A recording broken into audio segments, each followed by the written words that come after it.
Hello hi ಎಲ್ಲರಿಗೂ ನಮಸ್ಕಾರ. ನಾನು ನಿಮ್ಮ ಪ್ರೀತಿಯ ಸ್ವಾತಿ. ಬನ್ನಿ ಇವತ್ತಿನ ರೆಸಿಪಿಯಲ್ಲಿ ಸಾಂಪ್ರದಾಯಿಕ ಶೈಲಿಯಲ್ಲಿ ಒಬ್ಬಟ್ಟು ಮಾಡ್ತಾ ಇರೋದು. ಸರ್ವರಿಗೂ ಯುಗಾದಿ ಹಬ್ಬದ ಶುಭಾಶಯಗಳು. ನಮ್ಮ ಸಾಂಪ್ರದಾಯಿಕ ಶೈಲಿಯಲ್ಲಿ ಒಬ್ಬಟ್ಟು ಅಂದರೆ ಯಾರಿಗಿಷ್ಟ ಆಗಲ್ಲ ಹೇಳಿ. ನೋಡಿ ಈ ರೀತಿ ಮಾಡ್ತಾ ಇರೋದು ಒಬ್ಬಟ್ಟು ತುಂಬಾ ಈಸಿಯಾಗಿ ಮಾಡ್ಕೋಬೋದು. ಎಲ್ಲರ ಮನೆಯಲ್ಲೂ ಯುಗಾದಿ ಹಬ್ಬಕ್ಕೆ ಸ್ಪೆಷಲಾಗಿ ಒಬ್ಬಟ್ಟು ಮಾಡ್ತಾರೆ. ಬೇವು ಬೆಲ್ಲ ತಿಂದು ಒಳ್ಳೇದು ಮಾತಾಡೋಣ. ಬನ್ನಿ ಇವತ್ತಿನ ದಿವಸ ಒಬ್ಬಟ್ಟು ನೋಡಿ ಒಬ್ಬಟ್ಟು ಮಾಡೋದಕ್ಕೆ ಯಾವ ರೀತಿ ಇಂಗ್ರೀಡಿಯೆಂಟ್ಸ್ ಬೇಕು, ಅದಕ್ಕೆ ಮಾಡೋ ಐಟಮ್ಸ್ಗಳು ಏನಂತ ನೋಡೋಣ ಬನ್ನಿ. ಇವತ್ತಿನ ರೆಸಿಪಿಯಲ್ಲಿ ಒಬ್ಬಟ್ಟು ಮಾಡ್ತಾ ಇರೋದು. ಇದಕ್ಕೆ ಬೇಳೆ, ಬೆಲ್ಲ,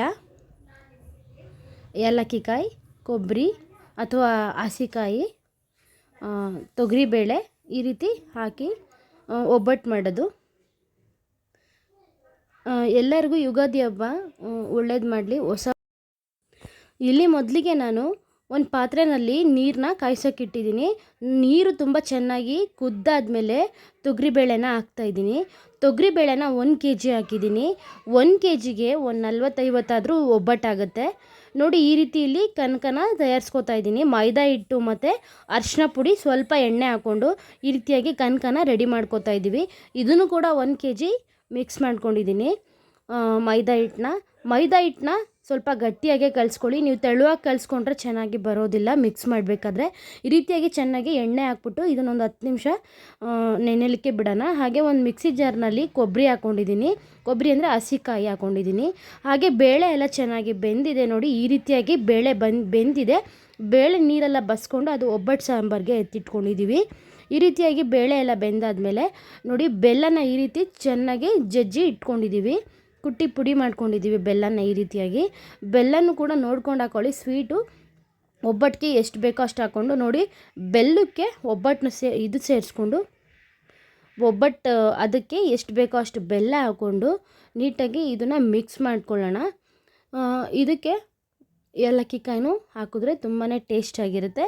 ಇದಕ್ಕೆ ನಾವು ಕೊಬ್ಬರಿ ಜೊತೆನೇ ಏಲಕ್ಕಿಕಾಯಿನ ರುಬ್ಕೊಂಡಿದ್ದೀವಿ. ಅದನ್ನು ಸೇರಿ ಇದ್ರ ಜೊತೆನೇ ಮಿಕ್ಸ್ ಮಾಡ್ಕೋತಾ ಇದ್ದೀವಿ. ನೋಡಿ ಕೊಬ್ಬರಿ ಅಥವಾ ಕಾಯಿ, ಬೆಲ್ಲ, ಬೇಳೆ ಇದು ಮೂರನ್ನು ಮಿಕ್ಸ್ ಮಾಡ್ಕೊಳ್ಳೋಣ. ಏಲಕ್ಕಿಕಾಯಿನೂ ಕೂಡ ಸೇರಿಸ್ಕೊಂಡಿದ್ದೀವಿ. ತುಂಬಾ ರುಚಿಯಾಗಿರುತ್ತೆ. ಒಬ್ಬೊಬ್ಬರು ಜಾಸ್ತಿ ಬೇಕು ಅಂತಂದರೆ ಕಾಯಿ ಒಬ್ಬಟ್ಟೆ ಮಾಡ್ಕೋತಾರೆ. ನಾವು ಇವತ್ತು ಬೇಳೆ ಒಬ್ಬಟ್ಟು ಮಾಡ್ಕೋತಾ ಇದ್ದೀವಿ. ನೋಡಿ ಈ ರೀತಿಯಾಗಿ ಎಲ್ಲ ಮಿಕ್ಸ್ ಮಾಡ್ಕೋಬೇಕಾಗತ್ತೆ. ಒಂದು ಸೌಟ್ ಮೂಲಕ ನಾನು ಚೆನ್ನಾಗಿ ಮಿಕ್ಸ್ ಮಾಡ್ಕೋತೀನಿ. ಇದನ್ನು ಒಂದು ಅರ್ಧ kg ಮಾಡಿಕೊಂಡ್ರೆ ನಮಗೆ ಒಂದು 20-25 ಆಗುತ್ತೆ. ಅದೇ ನೀವು 1 kg ಹಾಕ್ಕೊಂಡ್ರೆ ಒಂದು 40ರಿಂದ ಒಂದು 50 ಹಾಗೆ ಆಗುತ್ತೆ. ಮನೆಯಲ್ಲೂ ಕೂಡ ಎಲ್ಲರೂ ಯುಗಾದಿ ಹಬ್ಬಕ್ಕೆ ಮಾಡ್ಕೊಂಡು ತಿನ್ಬೋದು. ನೋಡಿ ಈ ರೀತಿಯಾಗಿ ಎಲ್ಲ ನೀಟಾಗಿ ಮಿಕ್ಸ್ ಮಾಡ್ಕೋತಾ ಇದ್ದೀವಿ. ಇದು ಹೂರ್ಣ ಅಂತ ಕರೀತಾರೆ, ಒಬ್ಬಟ್ಟಿನ ಹೂರ್ಣ ಅಂತಾರೆ. ಆ ಕನಕ ಜೊತೆ ಸೇರಿಸ್ಕೊಂಡು ಅದನ್ನು ಹೂರ್ಣನ ಮಿಕ್ಸ್ ಮಾಡಿ ಮಾಡೋ ಅಂಥದ್ದೇ ಒಬ್ಬಟ್ಟು ಫ್ರೆಂಡ್ಸ್. ನೋಡಿ ಈ ರೀತಿಯಾಗಿ ಮಾಡ್ಕೋತಾ ಇದ್ದೀನಿ. ಪ್ರತಿಯೊಬ್ಬರು ಮನೆಯಲ್ಲಿ ಮಾಡ್ತಾರೆ ಯುಗಾದಿ ಹಬ್ಬಕ್ಕೆ. ನಾವು ಕೂಡ ಈ ರೀತಿ ಮಾಡ್ಕೋತಾ ಇದ್ದೀವಿ.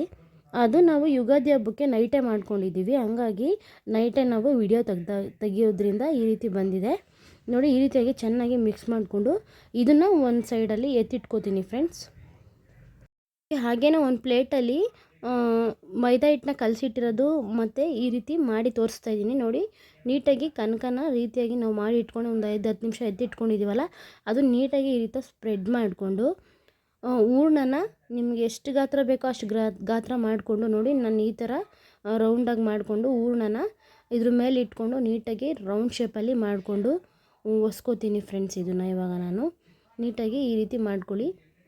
ಈ ರೀತಿ ಮಾಡಿಕೊಂಡು ಎಲ್ಲನೂ ಕೂಡ ನಾನು ಇದೇ ರೀತಿ ಮಾಡಿ ಎತ್ತಿಟ್ಕೊಂಡಿರ್ತೀನಿ.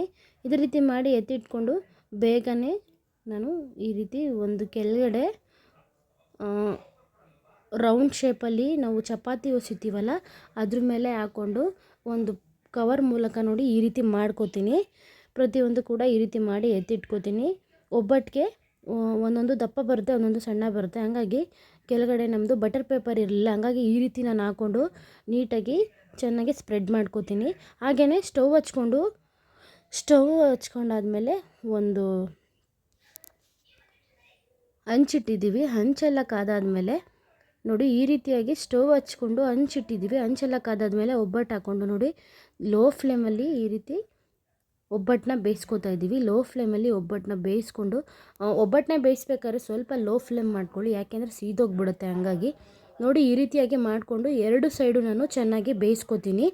ಎರಡು ಸೈಡು ಕೂಡ ತುಂಬಾ ಚೆನ್ನಾಗಿ ಬೆಂದಾದಮೇಲೆ ನಾನು ಎಲ್ಲ ಒಬ್ಬಟ್ಟನ್ನು ಕೂಡ ಇದೇ ರೀತಿ ಮಾಡಿಕೊಂಡು ಪಕ್ಕಕ್ಕೆ ಎತ್ತಿಟ್ಕೋತೀನಿ ಫ್ರೆಂಡ್ಸ್. ತುಂಬಾ ಚೆನ್ನಾಗಿರುತ್ತೆ. ನೋಡಿ ಎಲ್ಲನೂ ಇದೇ ರೀತಿಯಾಗಿ ನಾನು ಒಂದು ದೊಡ್ಡ ಪ್ಲೇಟ್ಗೆ ಹಾಕ್ಕೊಂಡು ನೀಟಾಗಿ ಆರಲಿಕ್ಕೆ ಇಡ್ತಾಯಿದ್ದೀನಿ.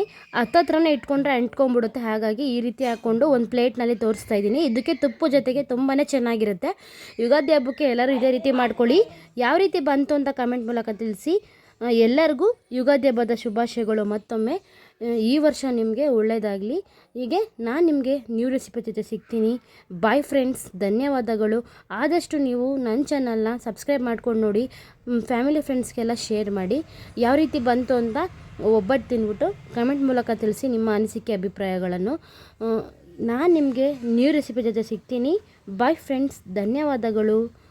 Thanks for watching. ಲೈಕ್ ಕೊಡೋದು ಮಾತ್ರ ಮರಿಬೇಡಿ ಫ್ರೆಂಡ್ಸ್. ಬಾಯ್.